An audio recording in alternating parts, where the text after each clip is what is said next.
Hello, everybody. Thank you for being with me today. Welcome to School After Hours.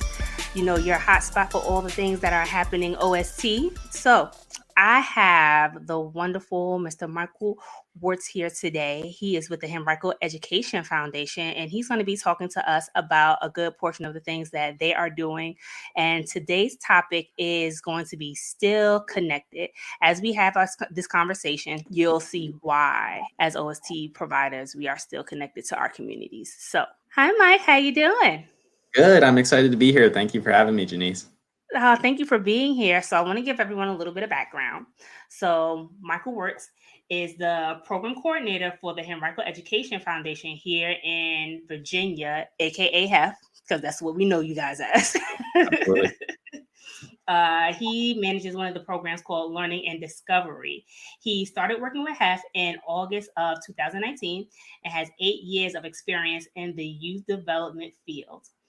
In his previous position as a youth development director with the YMCA, he's worked at 2 sites with the YMCA. So he's been with the YMCA of Greater Richmond, and he's also been with the YMCA of Virginia's Blue Ridge. Mike obtains a bachelor's degree from the University of Lynchburg and is a graduate of Chesterfield County Public Schools. I didn't know that about you, Mike. All right. Yes. Yeah. Grew up here in Central Virginia. Okay. And in his free time, Mike enjoys hiking, reading, and is an avid sports fan. I know we've had that conversation. And his favorite part of working with HEF is partnering with schools to create programs that are uniquely designed to fit the needs of their students and the community. So that is awesome, Mike. Is that one of the reasons why you got into OST programming? Yeah, I got involved in OST programming because there's so many unique opportunities that happen outside of schools, and just connecting with kids with different parts of their own communities, bringing, different communities together is really important to me as well. Great. Awesome. So let's dial it back a little bit. Give us a little bit of information about Henrico Education Foundation. Yeah, sure. So I'll start off with our mission. So the Henrico Education Foundation strengthens public education by advancing innovative programs and initiatives designed to improve student achievement. Really, we're a partner of HCPS, the school system, Henrico County Public Schools. We like to consider ourselves the nonprofit arm of the school system, but also kind of like a research and development wing. We try out a lot of new things that the school system is not sure if they would, like to try out full time. So we'll pilot some programs and see if they work. And then if they do, the school system can implement them into their budget and into their, everyday operations. So that's kind of how we see ourselves. And there's a few important and key programs that we run, and, I'd be happy to share those. Awesome. So we're going to dive into that a little bit later down in the series. So Absolutely. One of the things I wanted to know is how did HEF get involved in out of school time? Like, what was the idea behind that? So when HEF originally started in 1993, we kind of started as a fundraising arm of the school system, raising money for public schools. We're kind of the vehicle that citizens can do that in Virginia, all of the public education foundations. And then we were not, initially involved in out of school programming or any programming. We were fundraising, we were giving out some grants and some scholarships, but not necessarily running our own programs. And that's really ramped up the past few years here at HEF. We've been fortunate enough to raise enough money that we've been able to invest some of those, funds into our own programs. We've started some community learning centers. We were this past year, we started our Learning and Discovery after school program. So we were just kind of, as we worked with the school system, they invited us to be a part of their spaces, their after school community. And we jumped at that opportunity to be able to help serve the school system. Awesome. How did you get involved in HEF? So I know that you went from the YMCA. So how did that kind of relationship start? Yeah, so I was working out in Roanoke, and I was really looking for an opportunity to return back to Richmond and invest in, my home community here. And I've always been a strong advocate of public schools. I was a public school student from kindergarten through 12th grade, but I think I was really fortunate to be given this opportunity. I was invited to apply for this position and help kind of be one of the founders of the Learning and Discovery program. So that was really exciting. Can you give us a little bit more information about learning and discovery? How does that work? Yeah, sure. So we were working with two principals at the beginning of last school year, Dr. Stacey Austin and Mr. Ryan Stein at Shady Grove and Greenwood Elementary Schools. And we had this vision of an after-school program that was in the school. We were able to really focus on enrichment and provide just a really unique experience where, children didn't have to leave their school. They could stay in the school space, just go right into the cafeteria, the gym, one of those main spaces, connect with their after school instructor, and then have, an hour-long period where they're able to really focus on something that they want to gain passion about, whether it's, STEM or wellness, or it's, an international perspective activity, or it's, community building activity, something where they're able to kind of take their focus off of their school day, engage in something we're excited about, and then also have, the space where we can do all of the basic, after school needs, homework, feeding them an afternoon snack, getting them outside and active, and giving them some free time to play as well. So those were all important components, but we really wanted to give them a space where they could really focus on enrichment and, grow a new passion. When you say enrichment, can you go a little bit in depth? What kind of things did they offer for enrichment?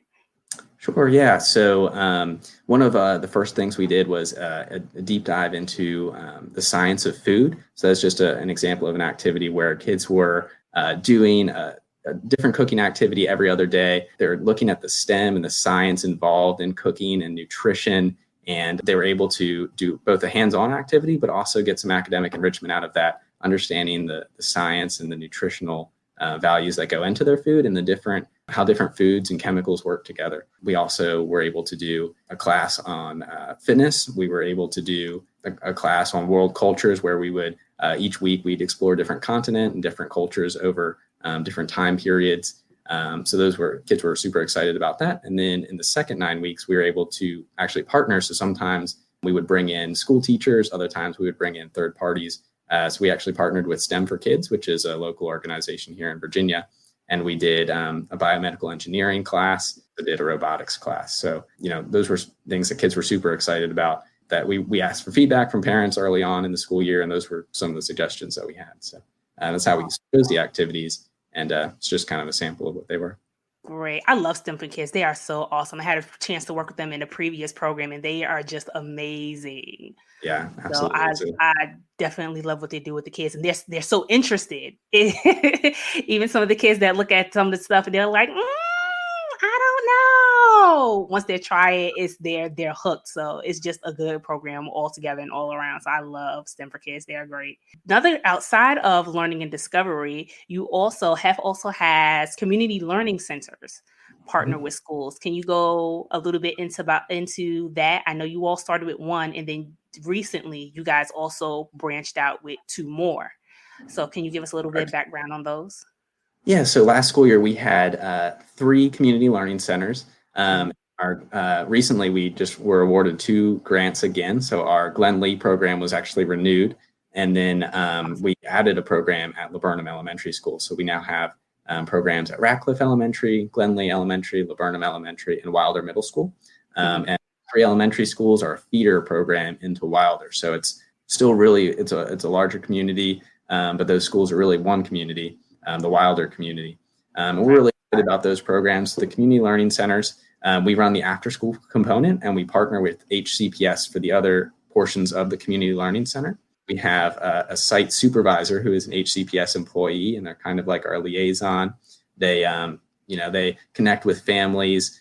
They plan family programming. They work towards the future, and kind of we're still building a strategy of some of the great opportunities that we can bring to those community learning centers, whether it's a health clinic at one of the schools that would be open to the community, or working to identify some needs, and we'll be able to have that whole community center open for students and families to use. And then for the after school piece, that's funded through the federal 21st Century program. Congratulations on that. That's a really, really big thing. The 21st century is not something that they're passing out every day. So congratulations. Yeah, thank you. So the VDOE, Virginia Department of Education, manages that grant application process. And, we get the funds from them to operate our program. And they do a lot of really unique things, similar to our learning and discovery program, where they have great enrichment opportunities. They're doing Lego robotics. We're using Right Brain where they can write their own books and get those published. So that is something that we've actually been doing this school year, but they've been super excited about that. And, that we also do, math and literacy components, a fitness component. The children get an afternoon snack and dinner as part of that CLC, Community Learning Center, after school program. So a lot of great things there, as well as some opportunities for tutoring for students who might need a little extra support. Great. Awesome. Invested in education. That's what we love to hear.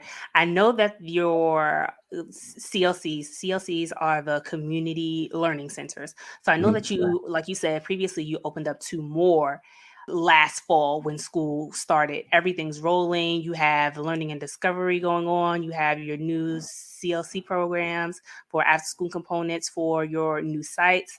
And then January comes. So what was the idea? What was the planning? What were you all in the process of doing at that time, pre-pandemic? So pre-pandemic, we were going to identify some sites for expanding both our community learning centers, which we actually were able to follow through on and getting our grant reauthorized for Glen Lee, and then the new grant approved for Laburnum. And for the Learning and Discovery program, we were looking to see if we would be able to expand that program and maybe add a few more sites there. But we were working on those things, and then of course a few other things that HEF does. It's our early learning preschool initiative. We were working on identifying some students who would be able to use our public-private partnership and be able to be placed into some private daycares using Virginia Preschool Initiative funds. And then also our innovative grants program. We give out grants to schools each year. And we were able to give cycles in typically 2 cycles. This year now we've only been able to give one cycle because of the pandemic. But those are kind of the things that HEF was working on, and I'd be happy to talk a little bit more about the grants if you're interested in hearing that. Sure, go ahead, put it all out on the table. Awesome. So our innovative grants program, we have teachers from Henrico County Public Schools or administrators. They're able to apply for through our innovative grants program, and we fund certain projects that get approved. So I just wanted to give a sample of some of the outcomes we've had from some of our past ones, which we're really excited about. And, we've had many, successful grants, but I'm just going to highlight 3 that I just chose here. So at Greenwood Elementary, they have what's called the house system.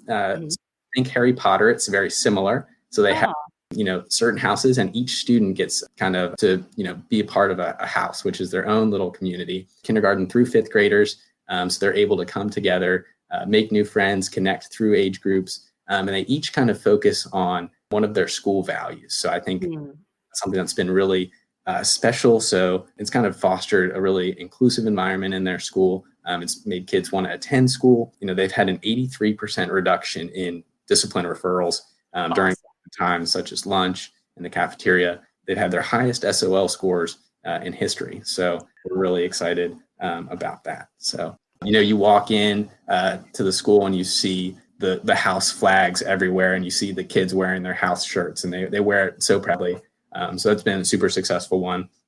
Another program at Highland Springs Elementary created a restorative schoolhouse. So our grants went to training staff on, restorative justice practices so that behavior management can, change. And the outcomes there have been great. 69% decrease in the number of students threatening self-harm or demonstrating, explosive behaviors, and as well as a 21% reduction in out-of-school suspensions. And, the response from staff at Highland Springs has been super positive about that at the elementary school.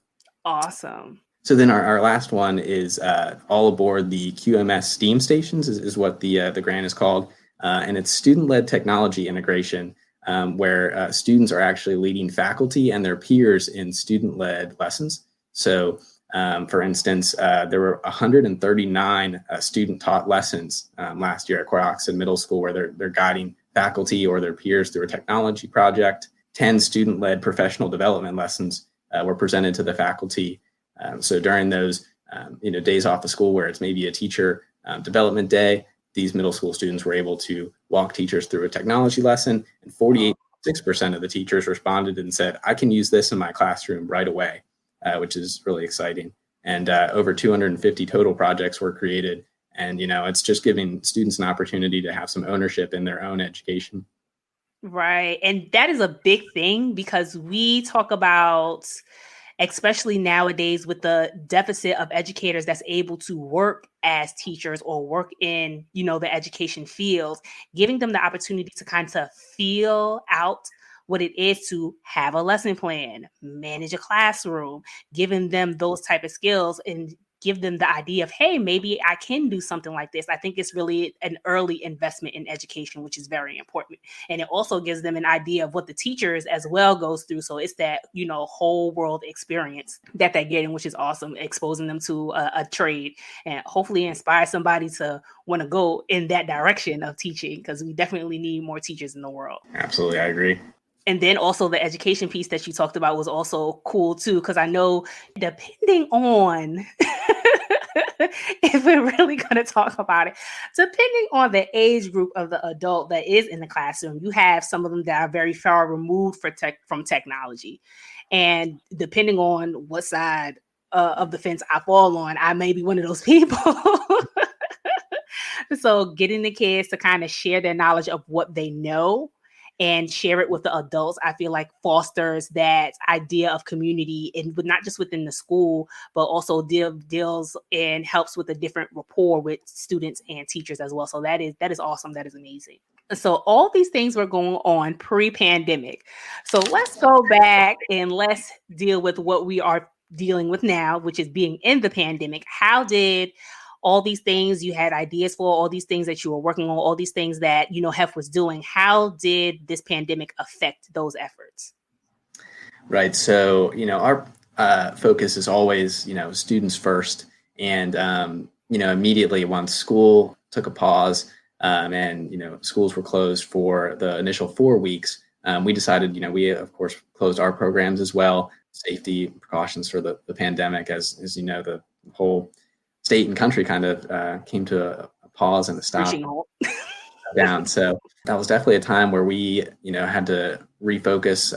We were working from home and said, what can we do? And we kind of immediately turned all of our staff and focus to preparing our COVID-19 response fund and fundraising money where we could give those funds to students and families that needed it right in that moment. So, that went towards feeding families, helping them buy supplemental supplies, whether it was food or toiletries or just household items that they weren't able to get because maybe a family member wasn't able to work or wasn't able to get the funds they needed. Providing internet access. We all went to remote learning very quickly and in a short time period. All across the country, there are families that don't have internet access, and that's even true here in Central Virginia. Right. So we're able to help put some of those funds towards supporting Wi-Fi hotspots and just making sure that families have the technology and resources they need to stay safe, and healthy. Gotcha. How did you all go about identifying those needs? Was it a collaboration with schools? Did you already have community resources and you just kind of asked them based on what they knew or what they were experiencing? What did the communities need? How did that process go about?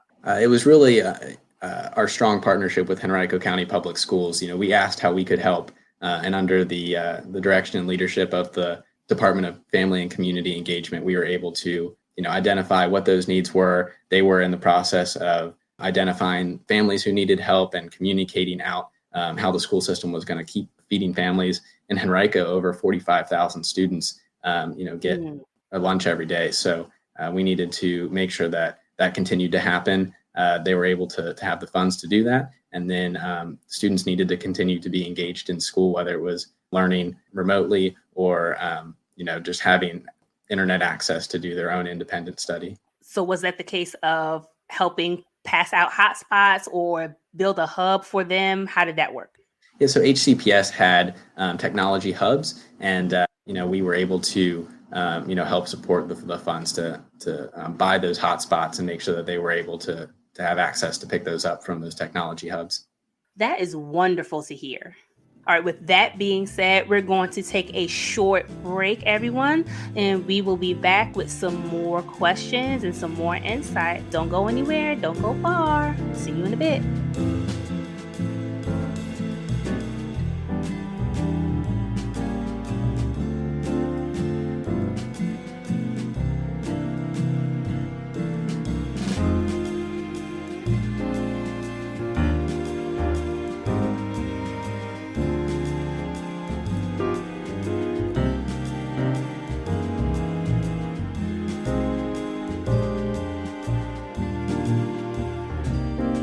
Welcome back, everyone. Thank you for returning with us. We're going to go ahead and finish up our conversation with Mike from the Henrico Education Foundation. We were touching on how Henrico Education Foundation has been reaching out in the community during this time of the pandemic. So, Mike, one of the things that I wanted to ask, giving a little bit more detail about the food effort that you all have been helping out with at this time. So can you give us a little bit more detail about that? Yeah, absolutely. So HCPS immediately was able to step in and start providing, breakfast, lunch, and dinner for families. And we just wanted to be able to make sure that they had the funds necessary to do that, as well as pass out some supplemental supplies, dried canned goods, or things that families would be able to take home that would be shelf stable. And then we got a large grant from the Facebook data center here in Henrico County, which was for $280,000, and $200,000 of that was actually earmarked for feeding families here in our Henrico community. So we were able to make sure that the school system never stopped and ceased, being able to feed families, and that they were also able to get a few extra supplies, and making sure that families had a person at the school, whether it was a family advocate, talking to nutrition services to make sure that they were able to get through this pandemic, especially that period in March and April where things were really hard on communities. So many generous outpouring of support from individual donors, from organizations. We were just constantly every day receiving multiple donations from everyone in the community. And it was, in the end, it's still, people are still giving to our COVID-19 response fund. But at this point, we're at $730,000. And we could not be more grateful for everyone who has supported us and Henrico County Public Schools during this time. Awesome. Thank you for sharing that, because even in this time, it's good to see that people that can are willing to do. And those efforts do not go unnoticed, because you're able to contribute. You're reaching out to, you're giving to an organization that reaches out and touches so many people at this very, very hard time. So especially within education, making sure that they have the hotspots that they need to continue to do homework, making sure that, families are able to have food so they can eat. But also in supplying somewhat in health services as well, to make sure everyone is okay with coping with this situation, because it's hard. It's really, really hard, especially for the kids. And I know they want to run, jump, skip, play. Absolutely. And not able to do how and what they used to do, and helping them through that emotional process and getting them to understand, the whys of it. So thank you everyone for your contributions, and thank you, Hef, for doing what you do. I know a lot of departments and other organizations very much appreciate what you do and how you're helping them right now. My other question is, what were some of the challenges that you all had to face going through this process of finding out who to partner with during this time, but, how to distribute funds for everything that you all are doing? Yeah, and I think one of the challenges was, making sure that we had the funds, so just making sure that we were communicating to the community what we were going to be doing, making sure that they understood that these funds were going to the school system for food, for hotspots, not necessarily for future programs, that this was an emergency situation, that it was all going to be used immediately.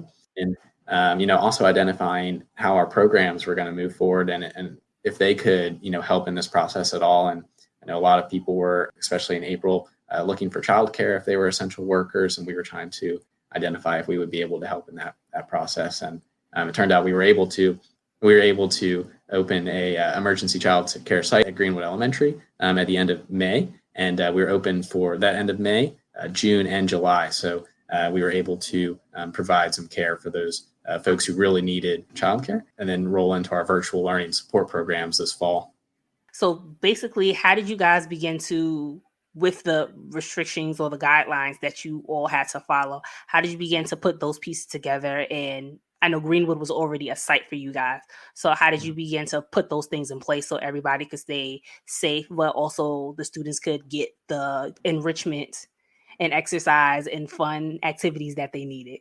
Yeah, fortunately, we were able to secure some funding from the state and the county. So we were able to be provided with some of the materials we needed, the cleaning supplies, the masks, buy some of the extra things that we needed to make sure that our kids would stay safe. So we're really fortunate to receive, some of that money from those entities. And then, it was working with the staff, training them on just making sure that we're reinforcing social distancing and mask wearing. It was really important early on to communicate to the children. I think, they had been at home a lot. They hadn't been around a lot of other kids. So very early, the first few days, they really, you see your friend and you want to give them a high five or hang out and be right next to them and sit right next to them. So it was just, reinforcing that. That was difficult at first. We were able to quickly get into the rhythm of social distancing and being safe and making sure we had plenty of fun enrichment activities that were, art projects that you can do individually and then, show your friends afterwards, but making sure that we're playing gym games or outdoor games that are appropriate and socially distanced. So we just had to be creative, and it was a challenge, but something I think we were successful in. Luckily, we were able to keep a low staff to student ratio at that Greenwood summer program, and we kept a low enrollment. So we just wanted to be sure that we were being cautious and safe. So you listed you talked about some of the changes that you had to make to adapt to the situation.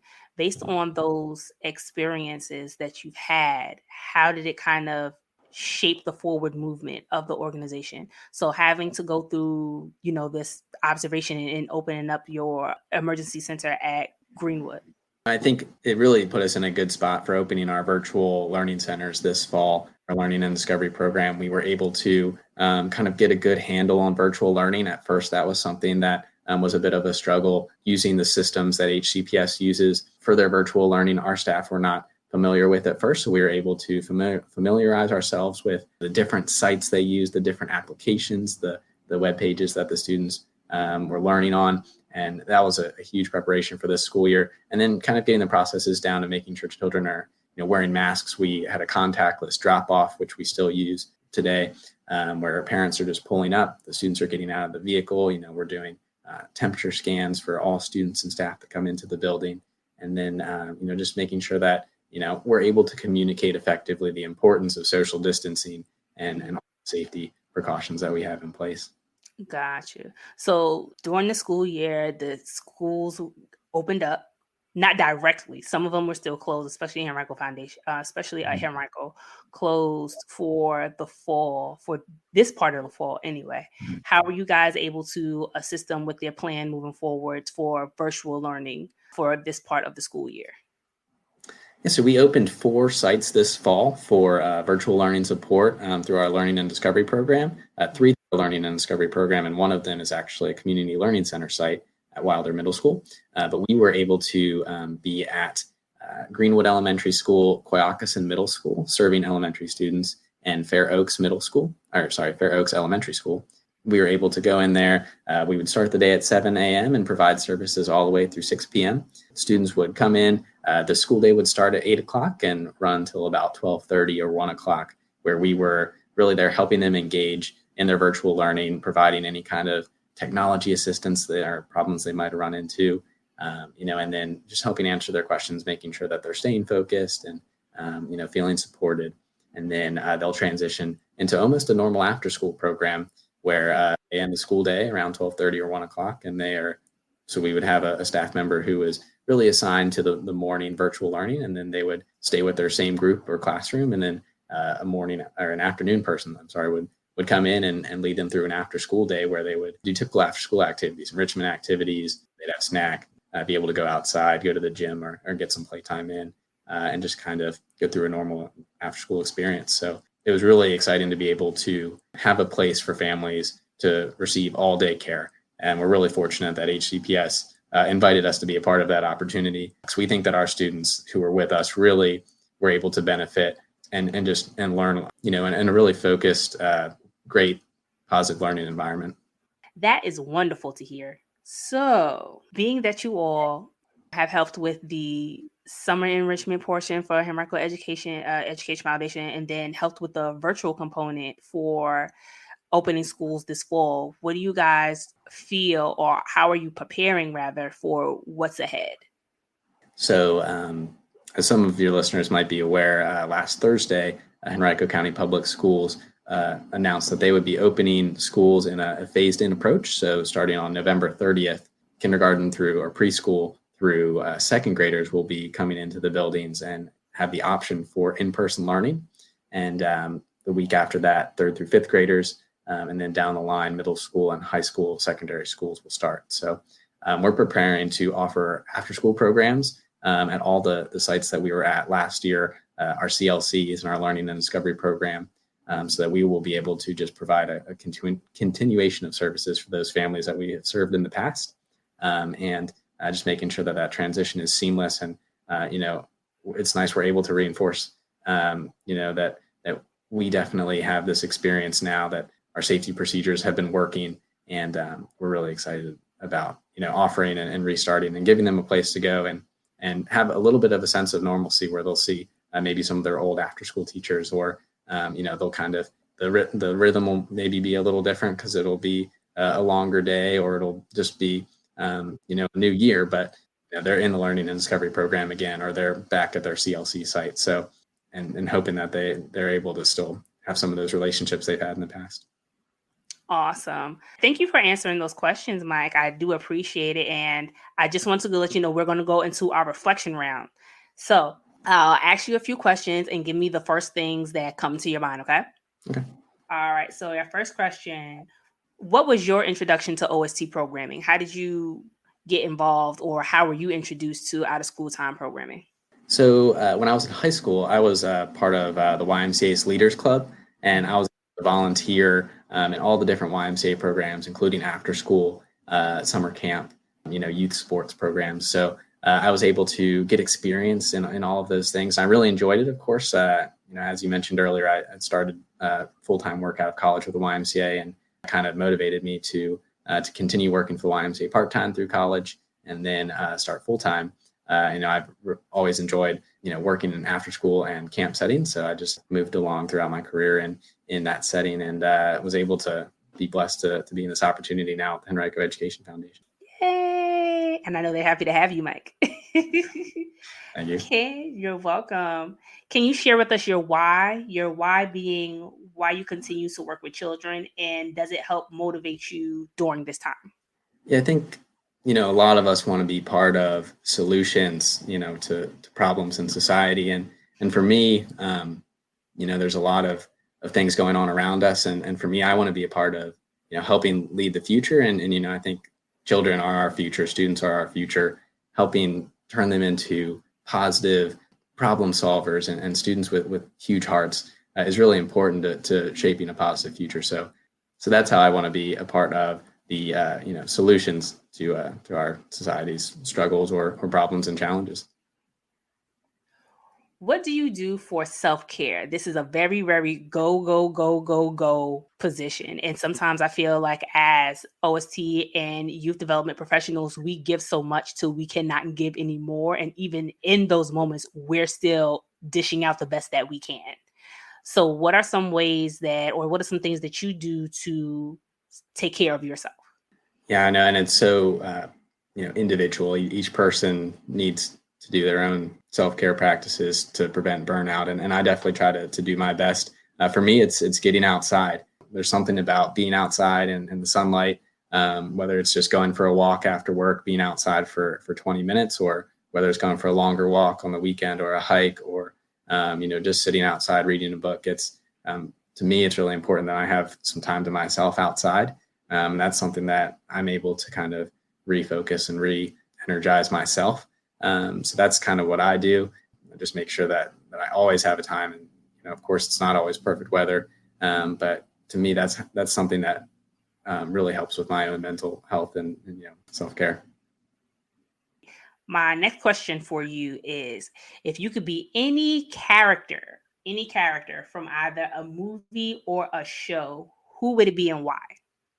Okay, that's a good question. So I would probably choose. Let's see, I'm a really big Star Wars fan. I would probably choose my favorite Jedi, Obi-Wan Kenobi. I just feel like he faced so many challenges and was able to step up in so many different ways, and just be a guardian for others and a great role model. And so that's who I would choose. That's a great question. Star Wars, yeah. Okay, my next and final question. What is the best advice someone gave you that you would want to share with someone else? Yeah, so I attended a program a few years when I was in high school, and this person who was kind of my counselor always, told me you've got to do your best every single day to make someone else's day, because you never know how it affects someone else and how that affects somebody else down the line.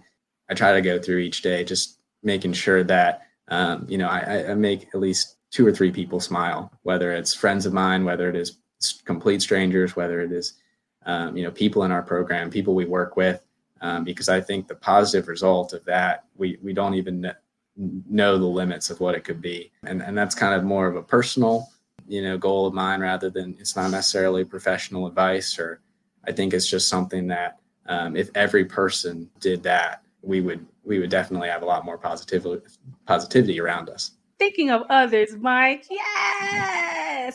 But what you said is so true. You never know what someone else is going through in their background. So sometimes that hello, sometimes that small little how are you doing, and genuinely asking how are you doing and mean it.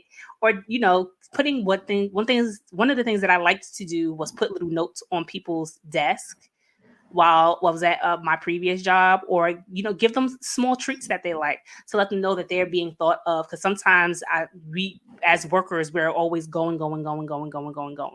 It's nice to know. And this is like, I hear so many times, and what I know from experience, this is a thankless job. Yeah. You don't always hear thank you and I appreciate what you do. So letting the people around you know that you care and that you are thinking of them is also a way to lift spirits as well, for you. Because in my mind, I would say, at least I thought of someone today and I made them feel like they were valued and appreciated. Yeah, absolutely. I think there's an importance in, asking someone their name and just getting to know them, introducing yourself and connecting on a name-to-name basis too. Right. Very true. Well, thank you, Mike, for being here with me today. I greatly appreciate you. Thank you, sir. Yeah, absolutely. It was a pleasure being here, and I look forward to being a loyal follower. Yes, be a follower and, come back to the show. Yeah, sometime within the next couple of months, days, years, whichever the case may be. Trying to keep this live and going for ever and ever. Absolutely. Well, I know you are going to do great work, so we're super excited to listen to the podcast. Thank you. Thank you, Mike, for sharing some of the things that the Henrico Education Foundation are doing in their communities. I'm hoping that you'll come back soon and give us an update on how things are going with Henrico County Public Schools as they reopen their doors for the school year. It's great that organizations like HEF are still giving to communities during this time of deep need. Thanks for joining me today. I hope the information that was shared is helpful. Join me on December 3rd for the next episode. Follow us on Instagram at School After Hours. Check out the website and sign up for our newsletter at www.schoolafterhours.net. With the newsletter, you'll be able to get updates on the next show, and we'll also feature some guests in there as well. And we may have even a spotlight session just to shout out different organizations that are doing different things, even though they may not be able to be on the show yet. So with that being said, everyone, it was good chatting with you, and I hope you'll join me again on December 3rd. See you then.